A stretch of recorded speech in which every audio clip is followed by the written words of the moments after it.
Hello guys, j'espère que vous allez bien. Bienvenue chez Ladoa. It's about everything. Ok. Actuellement, on va direction du Congo de la RDC parce que pourquoi? C'est un moment important. C'est l'anniversaire de votre président, la RDC. Félix Tshisekedi. Oh my god.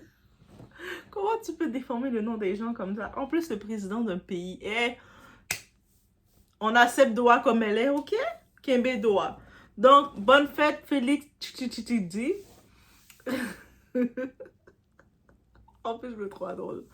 Donc, les Congolais, on peut vous distraire avec une facilité déconcertante, n'est-ce pas? Vous êtes un peu comme nous, les Haïtiens. Nous, on aime l'ambiance, musique, oh! On est comme ça aussi.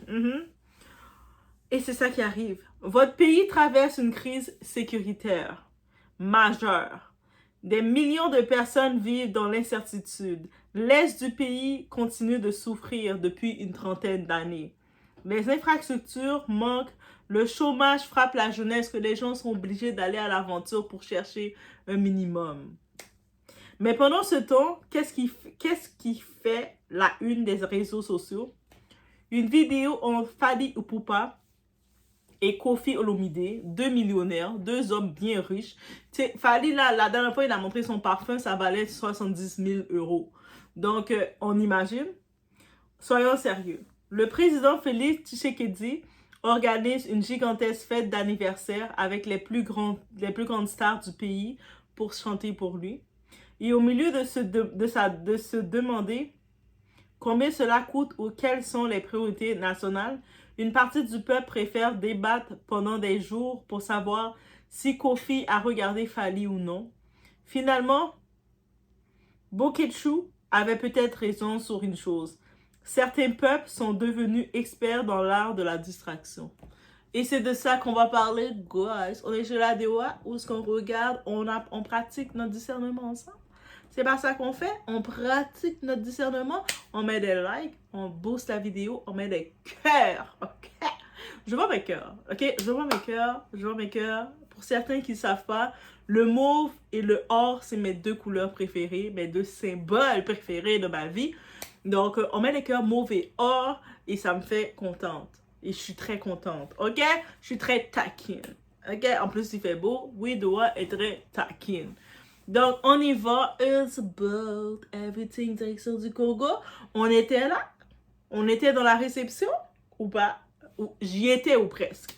Donc, Félix Tshisekedi, I was there. C'est moi qui massacrais ton nom à toutes les 5 secondes.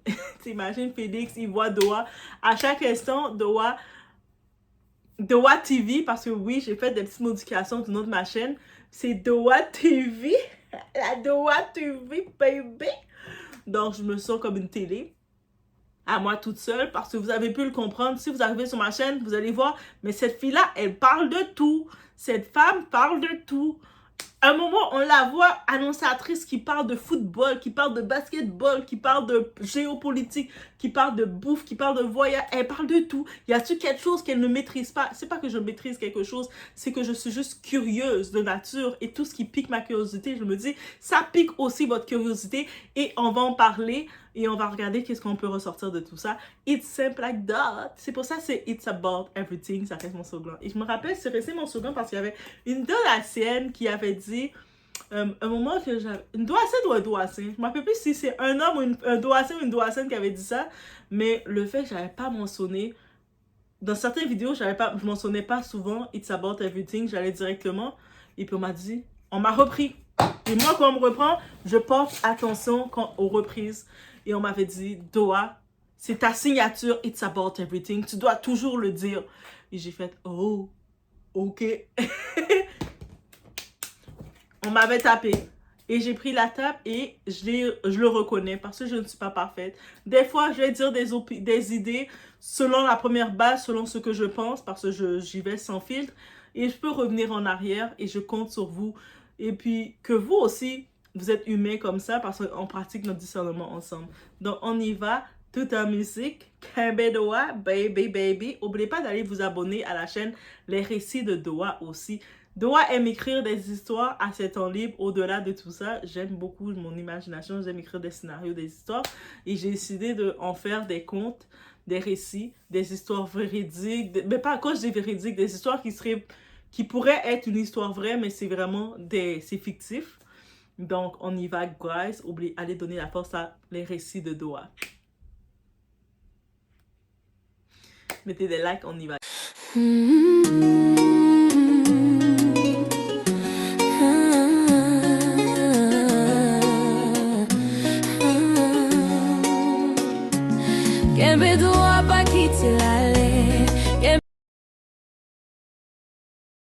On a envie de commencer par le scandale qui fait parler.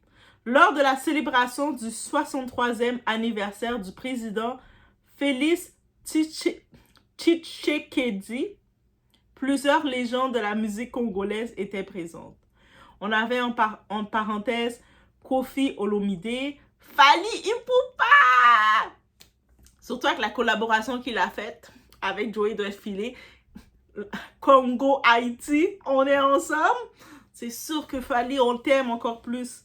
Déjà, je t'aimais avant ta collaboration, mais après ta collaboration avec Haïti, je t'aime encore plus. On est comme ça, nous. Remets moun qui remet, aimez les gens qui vous aiment. Voici, c'est simple. On avait aussi JB Mpiana, Boué Rarson qui était là aussi. Bizarre, Ferrigola, on l'a même pas invité. En tout cas, bref. Et lorsque Boué Rarson et JB Mpiana se sont retrouvés sur scène, l'ambiance était chaleureuse. Ils se sont salués, ils ont échangé, ils ont chanté ensemble. Le public a apprécié le moment. Mais lorsque le moment est arrivé pour Koffi Olomide et Fally Ipupa, l'histoire a pris une autre tournure. Selon plusieurs témoignages relayés sur les réseaux sociaux, le président aurait souhaité voir les deux artistes partager la scène afin d'envoyer un message d'unité. Sauf que rien ne s'est passé comme prévu. Déjà, ils étaient dans la même soirée ensemble. Est-ce que c'est assez? Bref. Koffi a-t-il snobé Fally? Koffi, est-ce que tu as snobé Fally pour de vrai? C'est là que commence la polémique. Une partie du public affirme que Koffi Olomide aurait refusé de collaborer avec Fally Ipupa malgré les demandes insistantes venant même du président. Le président était comme, yeah, je veux que vous chantiez votre chanson ensemble, let's go, c'est ma fête, it's my birthday. Yeah. D'autres assurent qu'il n'y a jamais eu d'incident et que les vidéos sont sorties de leur contexte alimentent une fausse controverse. Et même j'ai pu voir Koffi, l'équipe de Koffi, la communication de Koffi, ils ont dit qu'il n'y a pas de problème de leur côté. Vous êtes fous. Vous êtes fous, ok? Il n'y a pas de problème. L'équipe de Koffi Olomide a d'ailleurs publié une mise au point affirmant que les différentes séquences de la soirée ont été mélangées pour créer artificiellement un scandale. Et je commence à croire que c'est ça qui s'est passé, ok? Chacun sont dans leur monde, ils font leurs choses et chacun a leur succès. Donc, très bien. Mais permettez-moi de poser une question. Oui, parce qu'on doit poser des questions. Pourquoi autant de personnes ont immédiatement cru cette version? La réponse est simple. Parce que Koffi Olomide traîne derrière lui une réputation construite sur plusieurs décennies. Une réputation d'homme talentueux, certes, mais aussi d'homme conflictuel. Koffi, t'as l'habitude de tacler, de piquer les gens. Ça fait partie de ton personnage. C'est à cause de ça que maintenant, le monde se sont dit, te retrouver avec Fally, tu vas faire ce que tu as l'habitude de faire, malheureusement pour toi. D'homme qui aime lancer des pics. Tu piques les gens. D'homme qui entretient les rivalités, d'homme qui a souvent eu du mal à cacher son agacement envers certains de ses collègues ou anciens collègues. Alors, lorsque les gens voient cette scène, ils se disent, ça ressemble tellement à Koffi que cela pourrait être vrai. Et voilà, aussi simple que ça. Le chevalier est resté calme. Ce qui ressort surtout de cette histoire, c'est l'attitude de Fally Ipupa. Tu sais, Fally, le contraire de Koffi, tout ça, c'est une histoire d'interprétation et de réputation. Fally, lui, le contraire, il a toujours l'image du gars cool, le gars accessible, le gars qui n'a pas de problème avec les gens, le gars qui est posé. Même si ça aurait été le contraire, mais quand on regarde Fally, on l'associe au gars cool. Au gars qui n'est pas problématique, le gars qui n'aime pas les drames, qui aime faire les affaires correctes. Et c'est ça la différence. Et c'est pour ça que l'équipe de Fally, ils n'ont rien dit. Pourquoi ils n'ont rien dit? Parce que ils n'ont pas besoin de... Ils savent qu'il y a plein de choses qui se disent sur eux. Mais lui, Fally, il a juste resté en mode cool. Dites ce que vous voulez. Parce qu'après, je pense qu'après la fête du président, Fally est en train d'inaugurer une affaire de golf. Donc lui, il continue de faire ses choses. Il est en mode comme cool. Et c'est ça la différence. Que les accusations soient vraies ou exagérées, Fally n'a pas alimenté publiquement la polémique. Il n'a pas fait de déclaration incendiaire, il n'a pas d'insultes de son côté, pas de guerre médiatique. Le Chevalier Noir est resté concentré sur sa prestation et cela lui évite aujourd'hui d'apparaître comme le responsable de cette histoire et de cette situation. Et c'est fort pour lui. La vraie question, que faisait le président? Mais pour moi, le sujet principal n'est même pas Kofi. Le sujet principal, c'est toi, Félix Tshisekedi. C'est toi le sujet principal. Tshisekedi, c'est toi. Tshisekedi, Tshisekedi, Tshisekedi. Et à force... Comment tu dis le nom du président des gens? Ah, désolé, Tshisekedi. Est-ce que j'ai bien dit? Tshisekedi? Dites-moi en commentaire. Oui, de ouais, c'est comme ça. C'est Tshisekedi. Merci. Parce que pendant que le pays fait face à d'immenses défis, le président semble vouloir organiser des réconciliations artistiques comme s'il animait une émission de variété. Moi, je commence à me dire, Félix, toi, ta vocation, tu devais être animateur de télé-réalité ou animateur d'une grosse émission. Et aujourd'hui, Ariane, bienvenue avec Félix Tshisekedi. Aujourd'hui, on a Fally, Fally et Kofi. Ouais, c'est ça que tu devais faire. Oh, pardon. Tu l'imagines faire ça. Imaginez juste Félix faire ça. Guys, rentrez dans la même imagination que Doha pendant un instant. Rentrez dans mon imagination et vous allez juste sourire. Vous allez juste faire, oh my God. Elle a trop d'imagination, celle-là. Voilà. Soyons honnêtes. Tout le monde sait que les relations entre Kofi Olomide et Fally Ipupa sont compliquées depuis des années. Et puis, chacun fait leur monde. Là. Personne ne dérange personne. Là. Pourquoi vouloir absolument les réunir devant des centaines d'invités? Pourquoi faire de cette réconciliation un moment central de la soirée? Et surtout, pourquoi cette histoire est-elle devenue plus importante sur les réseaux sociaux que les véritables problèmes du pays? Parce que le pays va pas bien, ton pays ne va pas bien. Est-ce qu'on voit mon frère Ibrahim Traoré? Oui, parce que mon frère, là, mon gros frère, il a un petit peu les mêmes traits qu'Ibrahim Traoré. Les petits traits, la face bien ronde, la figure, la couleur très chocolat. C'est mon frère, mon grand frère, il a des traits, même c'est ma mère qui m'a fait remarquer ça, elle a dit Ibrahim Traoré ressemble à ton frère. Hein? Et c'est vrai, quand je regarde Ibrahim Traoré, il a les traits de mon frère, la tête bien ronde et tout. Donc, bref. Et est-ce que vous voyez mon frère? Donc oui, au-delà d'avoir Kanye West comme frère, j'ai aussi Ibrahim Traoré comme frère. Moi, j'ai beaucoup de frères très, très, très forts de personnalité à ce que vous voyez. Donc, est-ce que vous voyez Ibrahim Traoré commencer à fêter, ho, ho, ho, et aller fêter son anniversaire, pop de ballon, pop de ballon. On ne sait même pas s'il ouvre un champagne tellement qu'il est concentré et à son affaire. Il a son uniforme, il parle comme ça. Mon frère Ibrahim Traoré est pas dans tout ça. En plus, mon frère, il a toujours des bons mots pour Haïti. Il respecte tellement notre pays. On t'aime, mon frère. Ibrahim Traoré, je vous ai dit, c'est mon frère. Demandez-moi pas, Doha, d'où tu viens? Ibrahim Traoré, c'est mon frère. Kanye West aussi, c'est mon frère. Maintenant, faites les liens géologiques pour savoir c'est quoi les liens de Kanye West et Ibrahim Traoré. Mais ce sont mes deux frères, mes deux grands frères. Merci, bonsoir. On continue. Et là, pendant ce temps-là, le reste du monde continue d'associer la RDC aux crises humanitaires actuellement, aux épidémies et à l'instabilité sécuritaire. Actuellement, on a nos léopards. Les léopards, là. Les soldats. Non, c'est pas les soldats. Les soldats, parce que pourquoi, je fais une petite parenthèse. En Haïti, l'armée haïtienne, dans l'époque de Duvalier, le président, quand il y avait la dictature, il avait créé une armée d'élite où ce qu'ils allaient s'entraîner aux États-Unis, tout ça. Il les avait appelés les léopards. Et mon papa faisait partie de cette élite. Oui, mon papa, c'est un sergent, je sais pas trop quel titre qu'il était, mais il était un léopard aussi. Donc, quand je dis armée, c'est quand je pense à léopard, je pense au titre de mon papa qui avait son uniforme. En plus, mon papa, c'était le plus beau. Bien entendu, il est grand, en haut de... Mon père, il est en haut de 6 pieds. Moi, je suis 1m71. Mon père, c'est sûr qu'il est 6 pieds. Grand, très clair de peau, face allongée un petit peu. Très bel homme, ok? Donc, il était un léopard. Mais moi, je parle pas des léopards des soldats de l'élite que mon père était en Haïti. Parce que oui, en Haïti, on les appelait les léopards. Et je sais, l'équipe de football de la RDC, c'est vos léopards. C'est pour ça qu'on est très, très similaires, guys.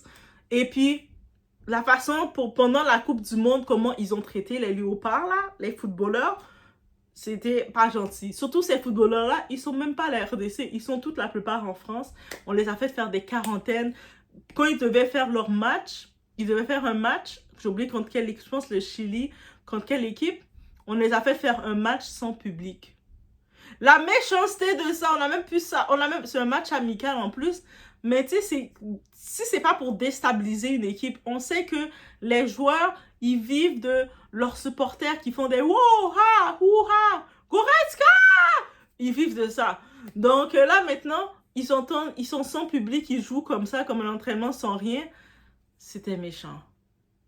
Et jusqu'à maintenant, il y a plein de choses qui sont arrivées avec eux en disant c'est eux autres qui ont le Ebola. Mais par contre, le président Félix, je t'entends pas parler sur l'Ebola. Pourquoi t'as pas fait pour montrer, comme on t'accuse mondialement, les Occidentaux, ils accusent la RDC d'avoir le Ebola. Toi, comme président, commence à faire des campagnes pour dire que tu gères la situation, que non, ton pays, vous n'êtes pas contaminé avec le Ebola, vous n'avez pas tué les gens.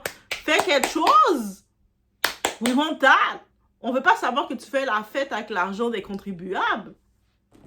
Et on doit tout le dire à lui. Pendant des années, le pays a été confronté à des flambées d'Ebola qui ont attiré l'attention internationale et provoqué des inquiétudes partout dans le monde.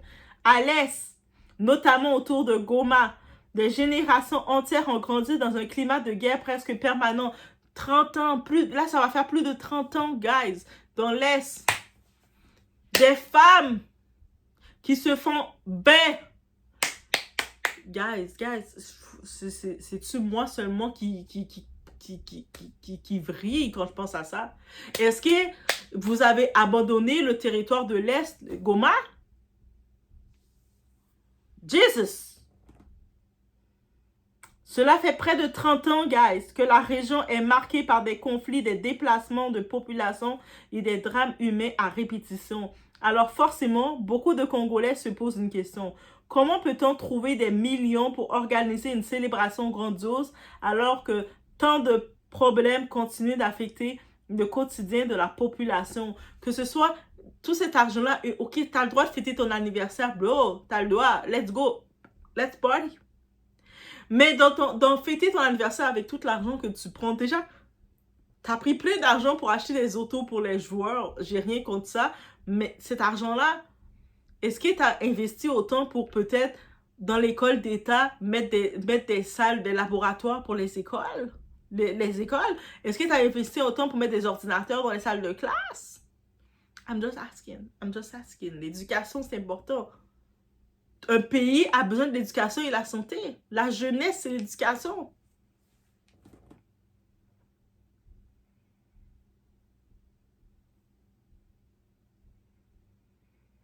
Pourquoi les questions liées à la santé publique, aux infrastructures médicales, à la sécurité des citoyens et aux besoins essentiels semblent-elles toujours passer au second plan?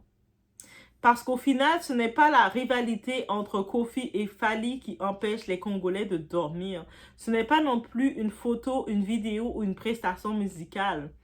Les véritables préoccupations sont ailleurs. Elles concernent la sécurité des familles, l'accès aux soins, l'emploi, l'éducation et l'avenir du peuple, du pays.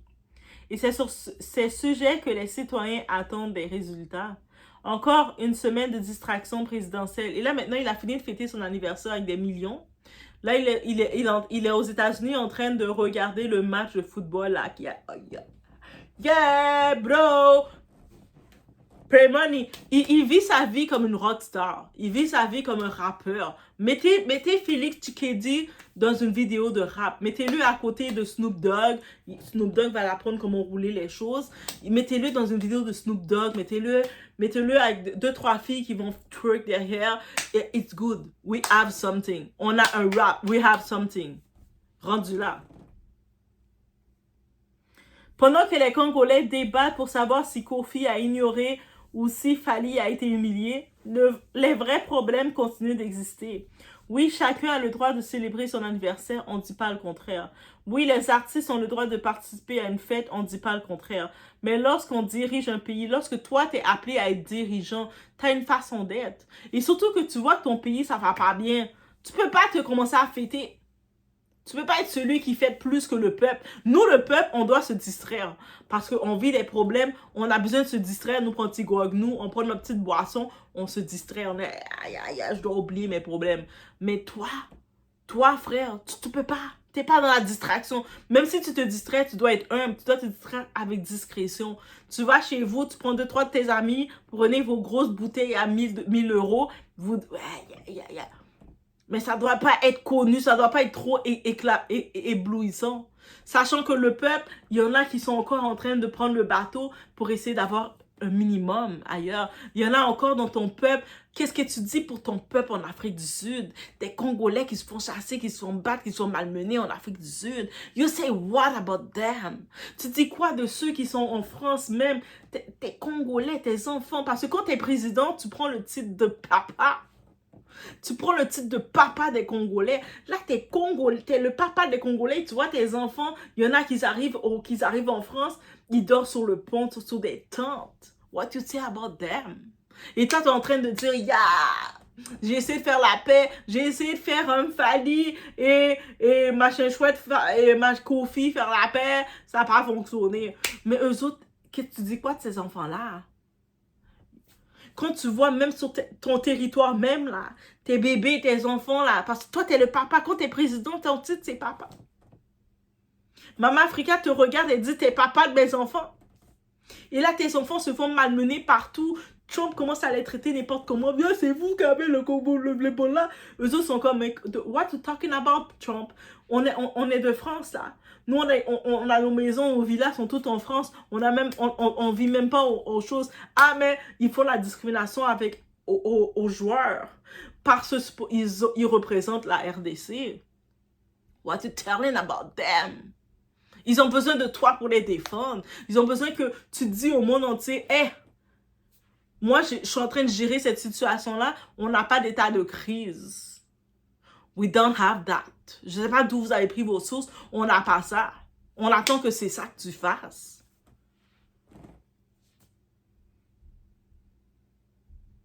Oui, les réseaux sociaux vont être en feu. Les gens vont parler, chercher Congossa pour se distraire. Et puis, je peux même pas vous blâmer parce que we all do that. En Haïti, un peu partout, on a besoin de se distraire parce que c'est tellement chaud, c'est tellement compliqué. Nous, on n'a même pas de président. Au moins, vous, le RDC, vous avez un président, même si votre président est sur ambiance. Au moins, vous avez un président. Nous, we don't have nothing. On a des remplaçants qui arrivent, on ne sait pas, ils ont été nommés par qui, par quoi, par comment.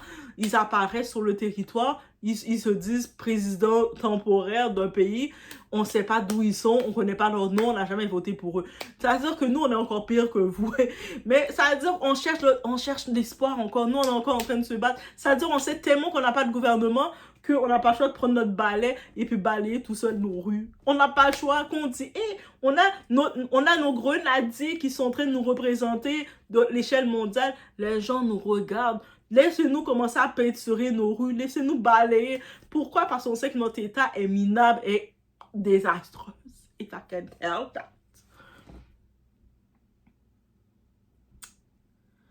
Et c'est vraiment ce qui est inquiétant, qu'on soit focus, ces présidents-là, ces hommes qui sont de pouvoir, qui sont nos papas, qui doivent nous diriger, ils font le bordel. Parce que pendant qu'on regarde la scène, on oublie parfois ce qui se passe derrière les rideaux et les gens derrière qui souffrent, les foyers qui se brisent. Les lois qui sont pas respectées. Yo. Si je vous parle comme ça, les Congolais, c'est pas parce que je suis méchante que je veux juste vous critiquer. C'est parce qu'on est reliés ensemble. Quand j'étais petite, en grandissant, j'entendais toujours dans mon background que, hey, le Congo et Haïti, là, ils sont beaucoup plus, on est beaucoup plus, c'est deux peuples beaucoup plus similaires qu'on pense. On n'est peut-être pas dans le même continent, mais on est beaucoup plus proche qu'on pense. Et avec ça, ça restait un petit coin, restait dans ma tête. Je me disais, ah ouais, on est plus proche, ah ouais. Mais pourtant, papa a la même langue, on n'est pas dans le même continent.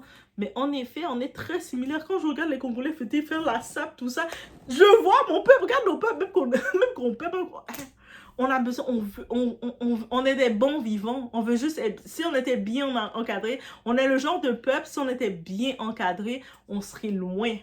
C'est ça qu'il faut comprendre. On est ce genre de peuple-là. On est bien, c'est-à-dire on a un bon gouvernement bien là, qui fait bien les choses. On serait bien. On serait là. On demande pas plus. On veut juste être bien. On veut notre plaisir. On veut notre manger. On veut manger nos 6 repas par jour. On veut notre musique. On veut notre plaisir. C'est ça qu'on demande. C'est ça comme peuple qu'on demande. S'il y a autant d'églises, autant de faux prophètes maintenant dans les rues, c'est à cause que on est tellement au plus bas qu'on cherche des croyances, on ne sait plus qui croire. Mais il faut retourner à nos croyances. Bref, je laisse sur ce. J'étais Glorataire. So, on se retrouve au prochain vidéo. Guys! OK? Faites attention à vous.